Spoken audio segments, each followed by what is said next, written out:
نحمده ونصلي على رسوله الكريم أما بعد فأعوذ بالله من الشيطان الرجيم بسم الله الرحمن الرحيم إنما يخشى الله من عباده العلماء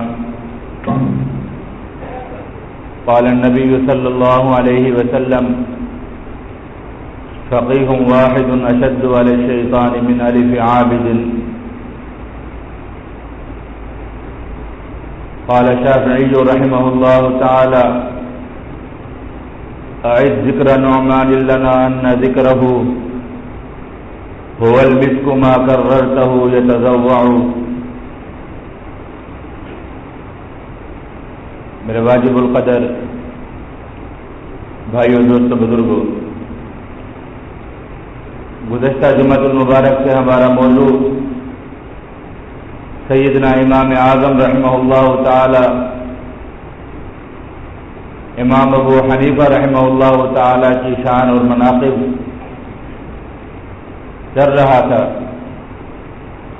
اور آپ حضرات کی خدمت میں عرض کیا گیا تھا کہ امام اعظم امام ابو حنیفہ رحمہ اللہ تعالی کا نام مبارک نعمان اور ان کے والد محترم کا نام ثابت اور دادا محترم کا نام نعمان تھا، اور یہ کوفہ میں سن 80 ہجری کو ان کی پیدائش ہوئی، اور 16 سال کی عمر میں صحابی رسول حضرت عبداللہ بن حارث رضی اللہ تعالیٰ عنہ کی ان کو زیارت نصیب ہوئی حج بیت اللہ کے موقع پر، اور حضرت عبداللہ بن حارث رضی اللہ تعالیٰ عنہ سے انہوں نے ایک روایت بھی نقل فرمائی اور سنی،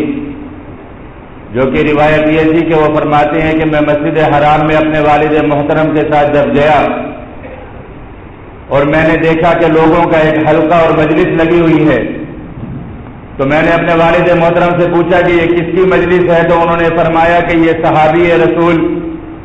حضرت عبداللہ بن حارث رضی اللہ تعالیٰ عنہ ہیں، جو لوگوں کو بیٹھے ہوئے احادیث مبارکہ کا درس دے رہے ہیں۔ تو فرمانے لگے میں نے اپنے والد محترم سے کہا کہ مجھے ان کے قریب لے جائیے تاکہ میں ان کی زیارت کروں اور ان کی زبان سے حدیث مبارکہ کا درس سنوں۔ تو والد محترم بھیڑ میں سے لوگوں کو ہٹاتے ہوئے حضرت عبداللہ بن حارث رضی اللہ تعالیٰ عنہ تک ان کو لے گئے، اور فرماتے ہیں میں نے دیکھا کہ حضرت عبداللہ بن حارث رضی اللہ تعالیٰ عنہ لوگوں کو ایک حدیث سنا رہے تھے، سمعت رسول اللہ صلی اللہ علیہ وسلم، کہ لوگوں میں نے نبی اکرم صلی اللہ علیہ وآلہ وسلم سے سنا ہے، من تفقہ فی دین اللہ، کہ جو شخص بھی اللہ رب العزت کے دین کی تفقہ، اللہ رب العزت کے دین کی سمجھ، اللہ کے دین کا علم حاصل کرے گا، کف اللہ ہمہ، اللہ رب العزت اس کی مشکلات کے لیے اور اس کے دنیا کے ہموم اور غموم کے لیے کافی ہو جائیں گے، ورزقہ من حیث لا یحتسب، اور اللہ رب العزت اس کو رزق دیں گے ایسی جگہ سے کہ جہاں سے کوئی گمان بھی نہیں ہوگا، اللہ رب العزت اس کو بغیر کسی سبب کے بے انتہا اور وسعت والا رزق دیں گے، کف اللہ عنہ، اور اللہ رب العزت اس سے کافی ہو جائیں گے۔ تو یہ روایت سنی، اسی وجہ سے علم دین حاصل کرنے کا شوق ہوا، اور خاندان کا جو پیسہ تھا وہ تجارت کا پیشہ تھا، اور ریشمی کپڑے کی تجارت کیا کرتے تھے کوفہ کی اس بازار میں، کہ جو ایک صحابی رسول نبی اکرم صلی اللہ علیہ وآلہ وسلم کے ایک صحابی تھے حضرت عمر بن حریث رضی اللہ تعالیٰ عنہ، ان کے مکان کے باہر دکانیں بنی ہوئی تھی، اور میں نے عرض کیا تھا کہ یہ دکانیں اور یہ مکان نبی اکرم صلی اللہ علیہ وآلہ وسلم نے ایک مرتبہ حضرت عمر بن حریث رضی اللہ تعالیٰ عنہ کو ایک سونے کا ٹکڑا دیا تھا، اور اس سونے کے ٹکڑے میں سے کچھ بچا کر انہوں نے یہ دکان اور مکان بنائے تھے، انہیں اسی مال کے کچھ حصے سے یہ دکانیں بنی تھی۔ اللہ رب العزت نے ان کو یہاں پر بہت برکت دی تھی، اور انہی دکانوں میں سے ایک دکان حضرت امام ابو حنیفہ رحمہ اللہ تعالیٰ کی تھی، وہاں پر کپڑے کی تجارت فرمایا کرتے تھے، ریشمی کپڑے کی تجارت، اور پھر ان کی تجارت کا کیا اسلوب تھا، اور کس امانت داری اور کس دیانت کے ساتھ تجارت کیا کرتے تھے، اس کے کچھ واقعات بھی آپ حضرات کی خدمت میں عرض کیے تھے۔ اور یہ بھی عرض کیا تھا کہ شروع میں چونکہ کوفہ کے گلیوں اور بازاروں میں ہر طرف علمی مجالس اور حلقے تھے، صحابہ کرام اور تابعین کی کثرت تھی، اسی طریقے سے مختلف قسم کی قومیں اور مختلف قسم کے مذاہب کے اختلاف کی وجہ سے بہت سارے فرق باطلہ مسلمانوں میں باطل فرقے پیدا ہو گئے، معتزلہ، خوارج وغیرہ کے۔ تو ان کے خلاف مناظرہ اور مجادلہ کے میدان میں امام ابو حنیفہ رحمہ اللہ تعالیٰ نے 22 سال تک علم دین کی اور اللہ رب العزت کے دین کی، اسلام کی حفاظت کی اور وکالت کی، اور ان فرق باطلہ کا منہ توڑ جواب دیا۔ 22 سال تک علم کلام کے ذریعے سے امام ابو حنیفہ رحمہ اللہ تعالیٰ ان فکروں کا مقابلہ کرتے رہے۔ پھر اللہ رب العزت نے دل میں یہ بات ڈالی کہ علم حدیث اور علم فقہ کی طرف توجہ کی جائے، تو اس کے بعد اپنی ساری زندگی اپنے استاد حضرت حماد بن ابی سلیمان رحمہ اللہ تعالیٰ کی خدمت میں گزار دی اور ان سے علم حاصل کرتے رہے۔ علم حدیث اور علم فقہ حضرت امام حماد کے انتقال کے بعد ان کی مسند پر امام اعظم امام ابو حنیفہ رحمہ اللہ تعالیٰ بیٹھے، اور پھر پوری دنیا میں ان کا علم پھیلا، ان کا فیض پھیلا، پوری دنیا سے ہزاروں لوگ ان کے پاس علم حاصل کرنے کے لیے آتے، ان کے حلقہ درس میں بیٹھتے، اور پوری دنیا میں یہ بات شہرت پکڑ گئی کہ کوفہ کے سب سے بڑے فقیہ اور کوفہ کے امام اعظم ابو حنیفہ رحمہ اللہ تعالیٰ ہیں۔ دنیا میں جہاں کہیں بھی کسی کو کوئی مشکل مسئلہ درپیش آیا، یا دنیا میں جہاں کہیں بھی کوئی دینی معاملات میں اختلاف ہوا، امام اعظم رحمہ اللہ تعالیٰ کو اللہ رب العزت نے اتنی علمی بصارت دی کہ امام اعظم رحمہ اللہ تعالیٰ نے ان مسائل کو حل فرمایا، اور آنے والی امت کے لیے اور قیامت تک کے لوگوں کے لیے ایک فقہ کو مدون کیا، اور علم دین کی ترتیب بنائی، فقہ کے مسائل کو ایک ترتیب کے ساتھ اور اصولوں میں بند کر کے لوگوں کے لیے پیش کیا کہ قیامت تک کے لوگوں کے لیے قرآن و حدیث پر عمل کرنا الحمدللہ آسان ہو گیا۔ اور پوری دنیا میں اس وقت بھی امام اعظم رحمہ اللہ تعالی کے پیروکار اور ان کی فقہ پر چلنے والے مسلمانوں میں سب سے زیادہ ہیں، سب سے زیادہ ہیں، کروڑوں کی تعداد میں ہیں، اور کئی کے کئی ممالک کے اندر رہنے والے مسلمان امام اعظم رحمہ اللہ تعالی کی علمی خدمات اور ان کی فقہی خدمات سے فائدہ اٹھا رہے ہیں، اور ان کے اوپر چلتے ہوئے اپنی آخرت کو سنوار رہے ہیں، اور دنیا میں الحمدللہ دین پر عمل کر کے اپنی زندگیوں کو سنوار رہے ہیں، اپنی زندگیوں کو بہتر انداز میں لے کر چل رہے ہیں۔ تو امام اعظم رحمہ اللہ تعالی پوری امت مسلمہ کے بہت بڑے محسن ہیں۔ اللہ رب العزت نے علمی بصیرت بھی دی، اور اللہ رب العزت نے ذہانت بھی دی تھی۔ یہ بڑے ائمہ کرام میں سے ایک امام گزرے ہیں حضرت علی بن عاصم رحمہ اللہ تعالی، وہ فرماتے ہیں کہ اگر پوری دنیا کی علم کو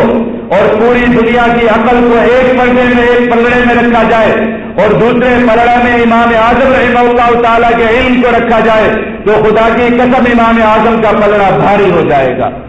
اللہ رب العزت نے اتنا علم دیا تھا، اور پھر اس علم کے ساتھ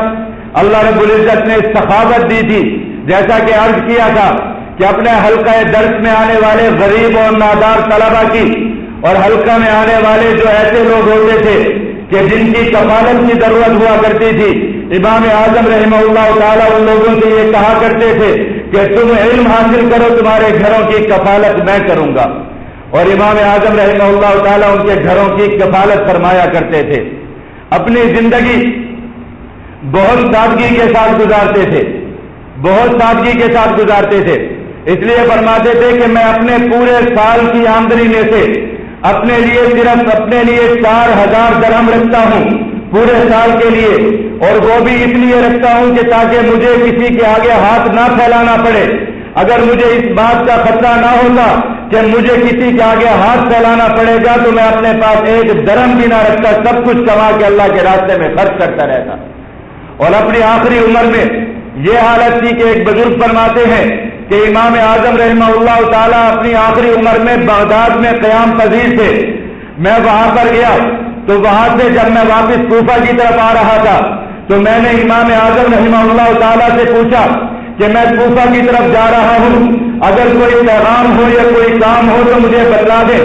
تو فرمانے لگے کوفہ میں جا کر میرے بیٹے حماد سے کہنا کہ ہر مہینے کے 2 درہم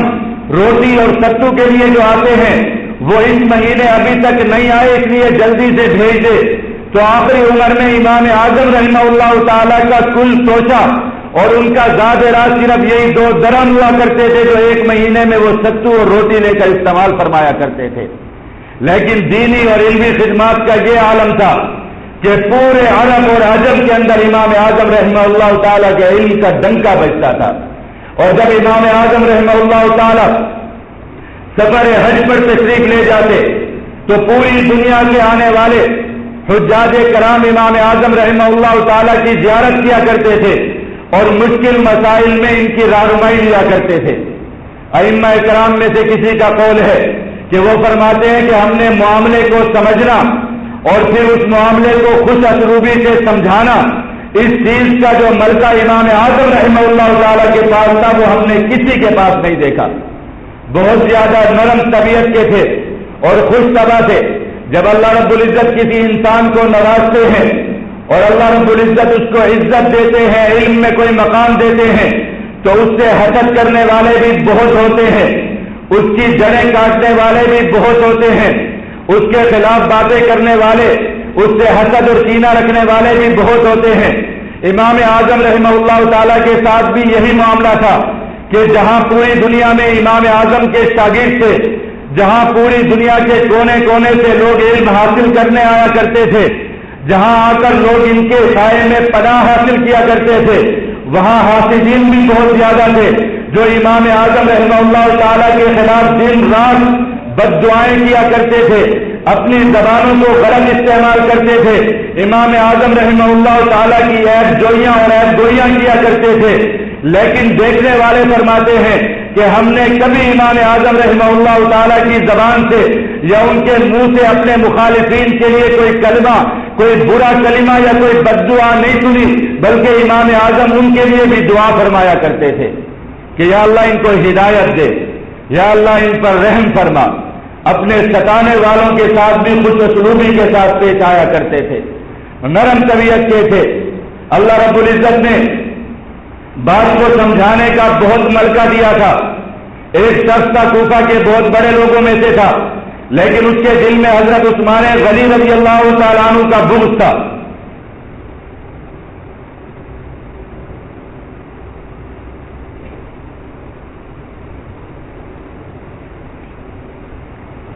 تو وہ یہ کہتا پھرتا تھا کہ مجھے تمام صحابہ کرام رضوان اللہ تعالی علیہ مجمعین سے عشق ہے، نبی اکرم صلی اللہ علیہ وآلہ وسلم سے عشق ہے، لیکن نعوذ باللہ من ذالک میں حضرت عثمان غنی رضی اللہ تعالیٰ عنہ کو نہیں مانتا، اور نعوذ باللہ وہ اس میں مخالفت میں اس حد تک نکل جاتا تھا کہ یہودیت کی نسبت حضرت عثمان غنی رضی اللہ تعالیٰ عنہ کی طرف کر دیا کرتا تھا، اور اس شخص کو لوگ اس کے ساتھ مناظرہ کرنے کے لیے آتے، مجادلہ کرنے کے لیے آتے، وہ آگے سے لمبی لمبی چوڑی چوڑی تقریریں کرتا اور لڑ جھگڑ کر لوگوں کو واپس کر دیتا۔ امام اعظم رحمہ اللہ تعالیٰ ایک مرتبہ اس کے پاس تشریف لے گئے اور عجیب انداز میں اس سے بات کی۔ اس سے کہنے لگے اے شخص، مجھے پتا چلا ہے کہ تیرے گھر میں ایک جوان بچی ہے، اور میں نے تیری جوان بچی کے لیے ایک رشتہ تلاش کیا ہے، اور وہ رشتہ ایسا ہے کہ بہت خوبصورت جوان ہے اور پاک دامن ہے، نیک ہے، معاملات میں ٹھیک ہے، اللہ رب العزت نے مال و دولت بھی دی ہے، اپنا مکان، اپنا کاروبار سب کچھ رکھتا ہے، تو میں تم سے یہ کہنا چاہتا ہوں کہ تم اپنی بچی کا رشتہ اس کے ساتھ کر دو۔ تو وہ شخص بڑا خوش ہوا اور کہنے لگا میں تو اس سے کم درجے کا کوئی رشتہ بھی ہوتا تو اس سے بھی اپنی بچی کا نکاح کر دیتا، لیکن آپ نے تو بہت بڑا احسان کیا کہ اتنا اچھا رشتہ میرے پاس لے کر آئے ہیں، تو میں فوراً تیار ہوں۔ فرمانے لگے اتنی بات سن لو کہ ایک چھوٹی سی خامی اس بندے میں ہے۔ وہ کہنے لگا وہ کیا خامی ہے؟ کہنے لگا وہ تھوڑا سا یہودیت سے متاثر ہے، کہ اس میں یہودیت کے کچھ عقائد ہیں اور کچھ اس کی سوچ یہودیت جیسی ہے، باقی اس میں کوئی خامی نہیں ہے، تمام خوبیاں موجود ہیں۔ تو وہ شخص بہت غصے ہو گیا اور بڑا برانگیختہ ہو گیا. کہنے لگا ایسا کیسا ہو سکتا ہے؟ اگر کوئی شخص ایسا ہوتا کہ معذور ہوتا، اس کے پاس مال و دولت نہ ہوتی، کچھ نہ ہوتا، تو تب بھی میں اس کو اپنی بچی کا رشتہ دے دیتا. لیکن جو شخص یہودیت سے متاثر ہو تو اس کے ساتھ میں اپنی بچی کا رشتہ کس طرح کر سکتا ہوں؟ تو امام اعظم فرمانے لگے کہ تو نبی اکرم صلی اللہ علیہ وآلہ وسلم کو تو مانتا ہے. کہنے لگا ان پر تو میرے ماں باپ قربان ہو، وہ تو میری آنکھوں کی ٹھنڈک ہیں، ان کو تو میں مانتا ہوں. فرمانے لگے اتنا تو مانتے ہو کہ تم سے زیادہ علم رکھتے تھے، تم سے زیادہ سمجھ رکھتے تھے. وہ کہنے لگا لا حول ولا قوت الا باللہ، آپ کیسی باتیں کرتے ہیں، کہاں وہ اور کہاں میں؟ تو فرمانے لگے کہ جس شخص کے بارے میں تم یہودیت کی نسبت کر رہے ہو، آقا مدنی صلی اللہ علیہ وآلہ وسلم نے اسی عثمان غنی کے نکاح میں اپنی 2 بیٹیاں دی ہیں، 2 بیٹیاں دی ہیں. تو اس شخص کو یہ بات سمجھ میں آ گئی اور اس دن سے حضرت عثمان غنی رضی اللہ تعالیٰ عنہ کا بغض اس کے دل سے نکل گیا اور اپنے اس گناہ اور کفر سے وہ توبہ تائب ہو گیا. اسی طریقے سے اس زمانے کا خلیفہ ابو جعفر منصور حج پر گیا تو اس نے دیکھا کہ مسجد حرام کا صحن حاجیوں کے لیے کم پڑ رہا ہے اور اس میں توسیع کی ضرورت ہے. تو اس نے اس میں توسیع کرنا چاہی، لیکن لوگوں کے مکانات ارد گرد میں تھے. تو اس نے لوگوں سے بات کی کہ اپنے ارد گرد کے مکانات مجھے بھیج دو تاکہ میں مسجد حرام کے صحن میں توسیع کر سکوں اور اس کو بڑھا سکوں. لوگوں نے یہ کرنے سے انکار کر دیا. انہوں نے کہا ہم اپنے مکانات نہیں بیچ سکتے، اس لیے کہ ہم حرم شریف اور بیت اللہ شریف کے قرب میں رہنا چاہتے ہیں، اس کے پڑوس میں رہنا چاہتے ہیں، اپنے مکانات نہیں بیچتے. تو ابو جعفر منصور اس وقت پریشان ہو گیا اور اس نے اس وقت کے علماء سے فتوے طلب کیے اور ان کو بلا کر کہا کہ ان لوگوں کو سمجھاؤ کہ اپنے مکانات کو بیچ دیں. تو تمام لوگوں نے کہا کہ ہم کسی پر کوئی زبردستی بھی نہیں کر سکتے اور ہمارے پاس کوئی ایسی دلیل بھی موجود نہیں ہے کہ جو دلیل دے کر ان لوگوں کو قائل کر سکے کہ یہ اپنے مکانات کو بیچ کر یہاں سے کہیں چلے جائیں اور حرم شریف کی توسیع ہو سکے. تو اس وقت امام اعظم رحمہ اللہ تعالی حج پڑھنے کے لیے مسجد حرام میں موجود تھے. حج کے موقع پر کسی نے امام اعظم رحمہ اللہ تعالی کو اس بات کی خبر دی کہ وقت کا خلیفہ اس مسئلے میں پریشان ہے اور علماء کرام بھی اور اس زمانے کے محدث اور فقیہ بھی پریشان ہیں کہ ان کے پاس کوئی ایسی شرعی دلیل موجود نہیں ہے کہ جس کی بنیاد پر وہ لوگوں کو اس بات پر قائل کر سکے کہ وہ حرم کے ارد گرد سے اپنے مکانات بیچ کر چلے جائیں اور حرم شریف کے صحن میں توسیع ہو سکے. امام اعظم رحمہ اللہ تعالی اپنی جگہ سے اٹھے اور مسجد حرام میں تشریف لائے اور فرمایا کہ ان لوگوں کو بلا کر لایا جائے کہ جن کے گھر مسجد حرام کے قرب و جوار میں ہیں. میرے پاس ایسی دلیل موجود ہے کہ میں ان کو قائل کر سکتا ہوں. جب تمام لوگ آ گئے تو امام اعظم رحمہ اللہ تعالیٰ نے ان کو ایک خطبہ ارشاد فرمایا اور اس کے بعد ان سے ایک سوال کیا. ان سے کہا لوگوں یہ بتاؤ کہ اللہ رب العزت کا گھر ہے، بیت اللہ شریف ہے، مسجد حرام ہے اور تم اس کے قرب و جوار میں رہتے ہو، اس کے پڑوسی ہو، لیکن مجھے یہ بتاؤ کہ تم بیت اللہ کے پڑوسی آ کر بنے یا بیت اللہ تمہارا پڑوسی بنا؟ اس بات کا مجھے جواب دو. تو تمام لوگوں نے کہا کہ بیت اللہ تو ہمیشہ سے چلا آ رہا ہے، ہم بیت اللہ کے آ کر پڑوسی بنے. تو فرمانے لگے بیت اللہ پہلے ہے، تم بعد میں آ کر پڑوسی بنے. اب بیت اللہ شریف کے زائرین اور بیت اللہ کے مہمانوں کے لیے بیت اللہ کا صحن کم پڑ رہا ہے، تو بیت اللہ تم سے پہلے اس زمین کا مالک ہے اور اب بیت اللہ تم سے وہ زمین اگر مانگتا ہے تو بتاؤ تمہیں رہنے کا حق ہے؟ اگر تم بیت اللہ کے پڑوسی ہو تو تمہیں رہنے کا حق نہیں. ہاں اگر بیت اللہ شریف تمہارا پڑوسی تھا تو تب تم کہو کہ وہ تمہاری زمینیں خالی نہیں کرا سکتا. تو تمام لوگ امام صاحب کی اس دلیل پر مان گئے اور ان کو یہ بات سمجھ میں آ گئی اور خلیفہ منصور نے اس وقت امام اعظم رحمہ اللہ تعالیٰ کو جو ہے اس کی پیشانی پر بوسہ دیا اور فرمایا کہ میں نے آپ جیسا فقیہ نہیں دیکھا. آپ فقیہ ہیں، اللہ رب العزت نے آپ کو فقہ دی ہے. امام اعظم رحمہ اللہ تعالی بہت مشکل سے مشکل مسائل کی گتھی کو بہت آسانی سے سلجھا دیا کرتے تھے، اس لیے کہ انسانی فطرت سے بھی واقف تھے. اللہ رب العزت نے علم بھی دیا تھا اور پھر وہ علم بھی کیسا تھا جو اپنے استاد کے سامنے ایک مسند پر بیٹھ کر حاصل کیا گیا تھا اور کئی برسوں تک حاصل کیا، اور اس انداز میں حاصل کیا کہ جیسے ایک طالب علم کی شان ہوتی ہے اس انداز سے حاصل کیا، اور پھر اپنی آخری عمر تک اپنے استاد کی مسند کے ساتھ جڑے رہے۔ اس لیے اللہ رب العزت نے علم میں اتنی برکت دی، اتنی برکت دی کہ امام اعظم رحمہ اللہ تعالیٰ دنیا سے چلے گئے، ان کو گزرے ہوئے صدیاں گزر گئی، لیکن آج تک الحمدللہ امام اعظم رحمہ اللہ تعالیٰ کی فقہ موجود ہے، اور اس فقہ پر عمل کرنے والے کروڑوں لوگ موجود ہیں۔ اور امام اعظم رحمہ اللہ تعالیٰ کے زمانے کے جتنے بھی ائمہ گزرے یا ان کے بعد گزرے، امام مالک رحمہ اللہ تعالیٰ، امام احمد بن حنبل رحمہ اللہ تعالیٰ، امام شافعی رحمہ اللہ تعالیٰ، تمام کے تمام اس چیز پر متفق تھے کہ اگر کسی کو فقہ کا علم حاصل کرنا ہے اور فقہ کے اصول حاصل کرنے ہیں تو وہ امام اعظم رحمہ اللہ تعالیٰ سے حاصل ہو سکتے ہیں یا ان کے شاگردوں سے مل سکتے ہیں جا کر۔ اور پھر الحمدللہ امام اعظم رحمہ اللہ تعالیٰ کو یہ بھی شرف حاصل ہے کہ مرد قلندر سے، حق گو سے اللہ رب العزت نے ان کو شہادت دی، اس لیے آج تک دنیا میں جہاں کہیں بھی جہاد ہو رہا ہے وہاں پر اس جہاد میں بہت بڑا حصہ امام اعظم رحمہ اللہ تعالیٰ کے مقلدین کا ہے، امام اعظم رحمہ اللہ تعالیٰ کے پیروکار ہیں جو دنیا بھر میں جہاد کرتے چلے آ رہے ہیں، اور الحمدللہ انشاءاللہ قیامت تک جہاد جاری رہے گا، اور امام اعظم رحمہ اللہ تعالیٰ کے یہ غلام اور شاگرد اسی طرح میدانوں میں جہاد کرتے رہیں گے۔ امام اعظم رحمہ اللہ تعالیٰ، جیسا کہ میں نے عرض کیا کہ مشکل سے مشکل مسائل کو آسانی سے حل فرما لیا کرتے تھے، اور ہر وقت لوگوں کا ہجوم لگا رہتا تھا مسائل حل کروانے کے لیے، مسائل پوچھنے کے لیے۔ ایک مرتبہ ایک شخص امام اعظم کے پاس آیا اور آ کر کہنے لگا کہ میں نے اپنے گھر میں کچھ خزانہ کسی جگہ پر دفن کیا تھا، لیکن اب بھول گیا ہوں اور وہ خزانہ مل نہیں رہا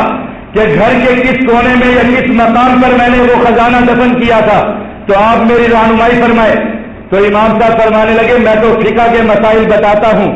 یہ کوئی فقہ کا مسئلہ تو ہے نہیں کہ جو میں تمہارا مسئلہ حل کر سکوں یا تمہیں اس میں کوئی رہنمائی کر سکوں، لیکن جاؤ اور جا کر رات کو عشاء کے بعد وضو کر کر اپنے گھر میں مصلی بچھا کر کھڑے ہو جاؤ، اور یہ نیت کرو کہ ساری رات نوافل ادا کروں گا، یہ نیت کر کے مصلی پر کھڑے ہو جاؤ، نماز پڑھنا شروع کر دو، انشاءاللہ تمہیں پتہ چل جائے گا کہ تمہارا خزانہ کہاں موجود ہے۔ وہ شخص گھر میں گیا، جا کر نماز پڑھنا شروع کی، تھوڑی دیر میں ذہن میں بات آ گئی کہ میں نے کس جگہ پر خزانہ دفن کیا تھا،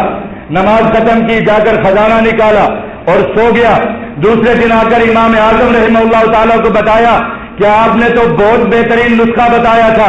میں نے نماز شروع کی، تھوڑی دیر بعد میرے ذہن میں آ گیا اور مجھے پتہ چل گیا کہ میں نے کس جگہ پر وہ خزانہ اور دفینہ دفن کیا تھا، تو میں نے اس کو نکال دیا۔ امام اعظم فرمانے لگے مجھے پتا تھا کہ جب تم مصلی پر کھڑا ہوگا اور ساری رات کی عبادت کی نیت کرے گا تو شیطان کو تو اچھا نہیں لگے گا، اور شیطان یہ چاہے گا کہ تو ساری رات رب کو راضی نہ کرتا رہے، اس لیے بہت جلد وہ تجھے بتا دے گا تیرا خزانہ کہاں ہے۔ تو شیطان نے تو تجھے آ کر بتلا دیا، لیکن افسوس کی بات یہ ہے کہ تیرے دل میں پھر بھی اس رب کی ذات نہیں آئی کہ تو ساری رات مصلی پر کھڑے ہو کے رب کا شکر ادا کرتا کہ تیری کھوئی ہوئی نعمت مل گئی، تجھے کھویا ہوا خزانہ مل گیا، تو اس رب کے شکر میں ساری رات کھڑا ہو جاتا، تو نے ایسا نہیں کیا، تم محروم ہو گیا اس رب کا شکر ادا کرنے سے۔ تو فطرت کو سمجھتے تھے، فطرت کو سمجھتے تھے، اللہ رب العزت نے ذہانت دی تھی، اور پھر اتنے علم کے باوجود، اتنا سب کچھ ہونے کے باوجود، جیسا کہ آپ حضرات کے سامنے حالات گزرے کہ دنیا میں غریب ناداروں کو اور دنیا کے غریب مسکین لوگوں میں اپنی دولت بھی بانٹتے رہتے تھے، علم کے خزانے بھی بہا رہے تھے، اس کے باوجود اللہ رب العزت کا اتنا ڈر تھا دل میں، اتنا خوف تھا کہ امام اعظم رحمہ اللہ تعالیٰ کے شاگرد فرماتے ہیں کہ ہم نے کبھی کسی رات کو امام اعظم رحمہ اللہ تعالیٰ کو اپنی رات بستر پر گزارتے ہوئے نہیں دیکھا، ہم نے جب بھی بیدار ہو کر دیکھا تو امام اعظم رحمہ اللہ تعالیٰ کو مصلی پر کھڑے ہوئے دیکھا، ان کو اللہ رب العزت کے ہاں آہوازاری کرتے ہوئے دیکھا۔ لوگ کہتے ہیں کہ جو شخص بھی امام اعظم رحمہ اللہ تعالیٰ کو نوافل ادا کرتے ہوئے دیکھ لیتا اور دعا میں آوزاری کرتے ہوئے دیکھ لیتا تو وہ شخص قسم کھا کے کہہ سکتا تھا کہ ان کے دل میں اللہ کا اتنا خوف ہے کہ زمین پر کسی کے دل میں اتنا خوف نہیں ہے۔ اس حالت میں آوزاری کیا کرتے تھے، اور ان دنیا کے ان 4 لوگوں میں سے تھے کہ جن کو اللہ رب العزت نے یہ نعمت ادا فرمائی کہ انہوں نے ایک رکعت کے اندر، نماز کی 1 رکعت کے اندر پورا کا پورا قرآن پاک تلاوت فرمایا۔ امام اعظم رحمہ اللہ تعالیٰ ان لوگوں میں سے تھے، اور فرماتے ہیں کہ قرآن پاک کی کوئی ایسی صورت نہیں ہے کہ جس کو میں نے نفلوں کے اندر بار بار نفلوں میں قرآن پاک کی تلاوت نہ فرمائی ہو، تلاوت نہ کی ہو۔ ساری رات کھڑے ہو کر نوافل ادا کیا کرتے تھے۔ ایک شاگرد فرماتے ہیں کہ میں ایک رات امام اعظم رحمہ اللہ تعالیٰ کے گھر میں گیا، مجھے ان سے کوئی مسئلہ دریافت کرنا تھا، تو میں جا کر بیٹھ گیا۔ میں نے دیکھا امام اعظم رحمہ اللہ تعالیٰ نوافل ادا فرما رہے ہیں، تو فجر ہو گئی مجھے انتظار کرتے ہوئے۔ ساری رات میں نے دیکھا کہ امام اعظم رحمہ اللہ تعالیٰ نفل پڑھتے رہے، نماز ادا فرماتے رہے اور روتے رہے، اور یہی آیت تلاوت فرماتے رہے، بل الساعۃ موعدہم والساعۃ ادھیٰ وامر۔ قیامت کا ذکر، قیامت کی یاد کہ وہ قیامت کی گھڑی آنے والی ہے، اور وہ گھڑی بہت سخت اور بہت کڑوی گھڑی ہے۔ اسی آیت کو پڑھتے رہے اور روتے رہے، اور ساری رات نوافل کے اندر امام اعظم رحمہ اللہ تعالیٰ کی گزر گئی۔ آج ہمیں کتنی قیامت یاد ہے، آج ہمیں کتنی موت یاد آتی ہے، ہم سب کے سامنے ہے۔ ساری رات اسی آیت کو تلاوت فرماتے رہے۔ ایک شاگرد فرماتے ہیں کہ مجھے ایک مسئلہ کے بارے میں امام اعظم رحمہ اللہ تعالیٰ سے کچھ رہنمائی لینی تھی، تو میں عشاء کی نماز میں چلا گیا کہ عشاء کی نماز سے امام اعظم رحمہ اللہ تعالیٰ فارغ ہوں گے تو ان سے مسئلہ دریافت کروں گا۔ میں ان کے پیچھے جا کر بیٹھ گیا۔ انہوں نے عشاء کی نماز کے بعد نوافل ادا کرنا شروع کیے۔ ساری رات نوافل ادا کرتے رہے، اور میں سنتا رہا کہ امام اعظم رحمہ اللہ تعالیٰ رو رہے تھے اور نفلوں میں اس آیت کو بار بار تلاوت فرما رہے تھے، فمن اللہ علینا ووقانا عذاب السموم، کہ اللہ رب العزت کا یہ احسان ہے، اور اللہ رب العزت کا یہ بڑا احسان ہوگا کہ اللہ رب العزت ہمیں قیامت کے عذاب سے بچا لے، اس لیے کہ وہ بہت دردناک اور ہلاک کر دینے والا عذاب ہے۔ اسی عذاب کو یاد کر کے امام اعظم رحمہ اللہ تعالیٰ رو رہے تھے اور نوافل ادا فرما رہے تھے۔ ساری رات گزر گئی، فجر کی اذانیں ہوئی، تب مجھے موقع ملا کہ میں امام اعظم سے اپنا مسئلہ دریافت کر سکوں۔ ایک مرتبہ امام اعظم رحمہ اللہ تعالیٰ امام ابو یوسف رحمہ اللہ تعالیٰ کے ساتھ جا رہے تھے، تو گزرتے ہوئے کچھ لوگ باتیں کر رہے تھے، کچھ جوان کھڑے ہوئے تھے جو ایک دوسرے کو کہہ رہے تھے کچھ باتیں۔ انہوں نے امام اعظم رحمہ اللہ تعالیٰ کو دیکھا تو فرمانے لگے، ان لوگوں نے ایک دوسرے سے کہا کہ دیکھو یہ امام اعظم امام ابو حنیفہ جا رہے ہیں، اور یہ وہ شخص ہیں جو اپنی ساری رات عبادت میں گزار دیتے ہیں اور رات کا ایک لمحہ بھی نہیں سوتے۔ امام اعظم رحمہ اللہ تعالیٰ نے جب یہ بات سنی تو اپنے شاگرد امام ابو یوسف سے کہا،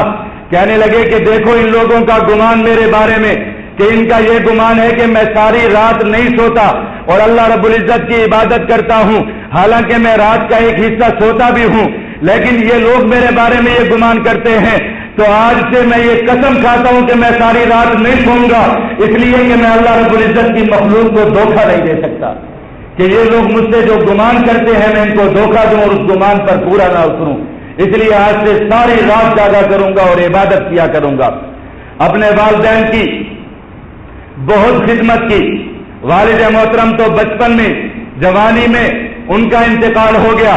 لیکن والدہ محترمہ کی خدمت کا کافی موقع ملا۔ 60 سال کی عمر تک والدہ محترمہ حیات رہی اور ان کی خدمت کرتے رہے، اور فرمایا کرتے تھے کہ میں اپنی تمام عبادات کا اور اپنی تمام تر جتنی میری عبادات ہوتی ہیں اللہ رب العزت کے حضور، ان کے 3 حصے کرتا ہوں۔ ایک حصہ اپنے لیے، ایک حصہ اپنے والدین کے لیے، اور ایک حصہ اپنے استاد کے لیے۔ یہ میرا معمول ہے۔ اپنے استاد کے بھی اتنے وفادار تھے، اپنے والدین کے بھی اتنے وفادار تھے۔ اس لیے مشہور مقولہ ہے امام اعظم رحمہ اللہ تعالیٰ کا کہ کسی نے امام اعظم رحمہ اللہ تعالیٰ کے سامنے کسی کی غیبت کی تو امام صاحب نے فرمایا کہ نہ میں غیبت کرتا ہوں نہ میں غیبت سنتا ہوں، ہاں اگر مجھ میں غیبت کرنے کی ہمت ہو تو میں اپنی والدہ کی غیبت کروں گا تاکہ میرا اجر اور ثواب ان کو مل جائے۔ اپنے والدین کی اتنے فرما بردار تھے کہ اپنی عبادت کا بھی تہائی حصہ اپنے والدین کے لیے صرف کیا کرتے تھے۔ والدہ محترمہ کا بھی انتقال ہو گیا۔ امام اعظم رحمہ اللہ تعالی اپنی دینی مشغولیات اور مصروفیات میں رہے، دین کی خدمت کرتے رہے، اور پوری دنیا امام اعظم رحمہ اللہ تعالی کی فقہ سے اور آپ کے علم سے روشناس بھی ہوتی رہی اور فیض یاب بھی ہوتی رہی۔ لیکن جس طرح ہر بڑے شخص پر امتحانات آتے ہیں، امام اعظم رحمہ اللہ تعالی پر بھی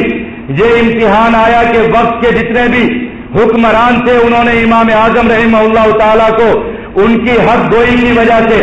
اور ان کے علمی مقام کی وجہ سے بہت زیادہ ستایا ان کو۔ کبھی خوش ہو جاتے تو بڑے بڑے ہدایہ پیش کرتے۔ امام اعظم رحمہ اللہ تعالیٰ کا جیسا کہ میں نے عرض کیا کہ جس زمانے میں وہ بغداد میں قیام پذیر تھے اور پورے مہینے میں صرف 2 درہم اپنے روٹی اور ستو کے لیے استعمال فرمایا کرتے تھے، اس زمانے میں خلیفہ ابو جعفر منصور نے امام اعظم رحمہ اللہ تعالیٰ کو 30,000 درہم کا ہدیہ دیا، ان کو پیش کیا۔ امام اعظم رحمہ اللہ تعالیٰ نے اس سے کہا کہ میں یہاں بغداد میں مسافر ہوں، میرے پاس پیسے رکھنے کی جگہ نہیں ہے، سنبھالنے کی جگہ نہیں ہے، اس لیے ان درہموں کو اپنے بیت المال میں رکھ لو کہ یہ وہاں پر پڑے رہیں۔ امام اعظم رحمہ اللہ تعالیٰ کے انتقال تک وہ 30,000 درہم بیت المال میں ہی پڑے رہے۔ امام اعظم نے ان کو قبول نہیں فرمایا، اس لیے کہ وہ حکمرانوں کے ہدایہ کو قبول کرنا یا غلط باتوں میں ان کی ہاں میں ہاں ملانا یا ان کی مجالس میں بیٹھنے کو اچھا نہیں سمجھتے تھے، گوارا نہیں کرتے تھے۔ اس لیے بنو امیہ کے دور خلافت میں جو خلفاء تھے انہوں نے امام اعظم رحمہ اللہ تعالیٰ کو قاضی القضات کا منصب دیا، چیف جسٹس کا۔ امام اعظم رحمہ اللہ تعالیٰ نے اس کو مسترد فرما دیا اور فرمایا کہ میں اس منصب کو قبول نہیں کر سکتا، اور اس منصب کو قبول نہ کرنے کی وجہ یہی تھی کہ اس وقت کے حکمران لوگوں کے معاملات میں اور لوگوں کے فیصلوں پر اپنا اثر و رسوخ استعمال کیا کرتے تھے، اپنی سفارتیں اور اپنی طاقت کا استعمال کیا کرتے تھے، اور اپنے غلط قسم کے فیصلوں کو عدالتوں سے منظور کراتے تھے، اور اپنے غلط قسم کے اقدامات کو قاضیوں سے اور اس وقت کے مفتیوں سے ان پر مہر لگواتے تھے۔ امام اعظم رحمہ اللہ تعالیٰ کو یہ بات گوارا نہیں تھی، اس لیے امام اعظم رحمہ اللہ تعالیٰ نے اس منصب کو قبول کرنے سے انکار فرما دیا، اور اپنے شاگردوں کو بھی امام اعظم رحمہ اللہ تعالیٰ نے جو وصایا فرمائے، جو وصیتیں فرمائی، ان میں ایک وصیت یہ تھی کہ اگر تمہیں وقت کے ناعاقبت اندیش حکمران اور وقت کے خائن قسم کے حکمران اگر تمہیں قضا کی، اگر تمہیں قاضی یا جج بنانا چاہے تو ان کا یہ عہدہ قبول مت کرنا، اور اگر تم میں یہ ہمت ہو کہ ان کے فیصلوں کے خلاف فیصلے دے سکو اور اپنی 5 وقت کی نمازیں عام لوگوں کے درمیان آ کر پڑھ سکو اور لوگوں کے لیے اپنے دروازے دن رات کھلے رکھ سکو اور گلی کوچوں میں جا کر لوگوں کے دروازوں پر جا کر ان کے حالات معلوم کر کے فیصلے کر سکو،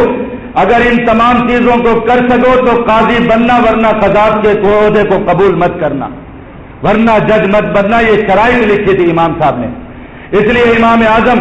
رحمہ اللہ تعالی نے قاضی القضات بننے سے شرعی انکار کر دیا۔ حکمرانوں نے سفارشیں لڑائی، دباؤ ڈالا، جب سب کچھ ناکام ہو گیا تو اس وقت کے خلیفہ نے امام اعظم رحمہ اللہ تعالیٰ کو اس بات کی سزا دی، 110 کوڑے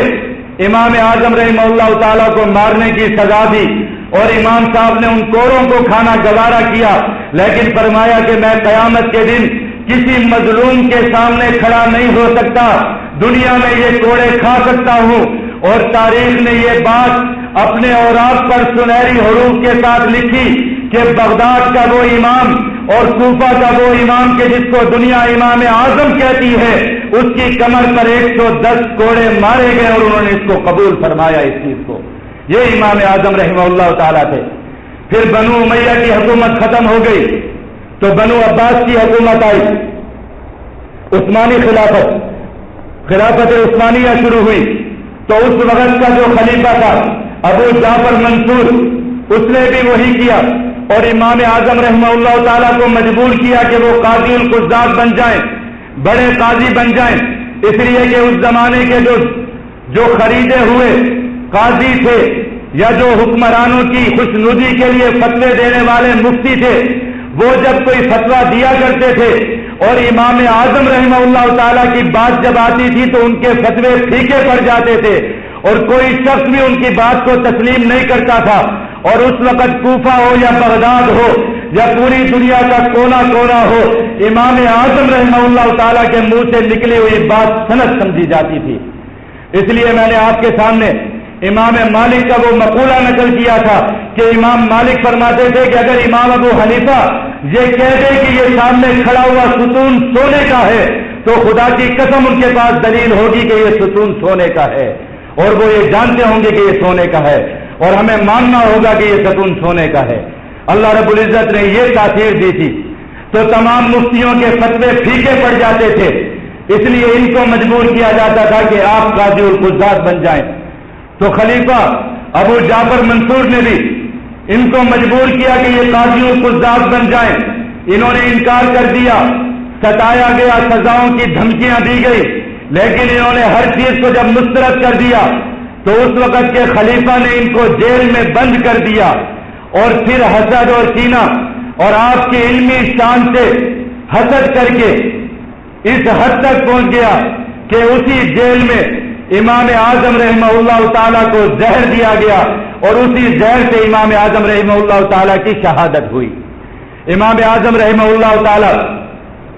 بہت خوبصورت اور بہت وسیع شخص تھے، اس لیے لوگ کہتے ہیں کہ جب وہ کسی مجلس میں بیٹھتے تھے تو ان جیسا خوبصورت اور ان جیسا خوبصورت انداز میں بات کرنے والا اور ان جیسا اچھے کلمات کہنے والا اور ان جیسا پیارا مسکرانے والا شخص کوئی نہیں ہوا کرتا تھا۔ درمیانے قد کے تھے، گندمی رنگ تھا اور بہت اچھے اعلیٰ قسم کے کپڑے زیب تن فرمایا کرتے تھے، اچھی قسم کی ٹوپی پہنتے تھے، بہت نفیس قسم کی جوتی پہنا کرتے تھے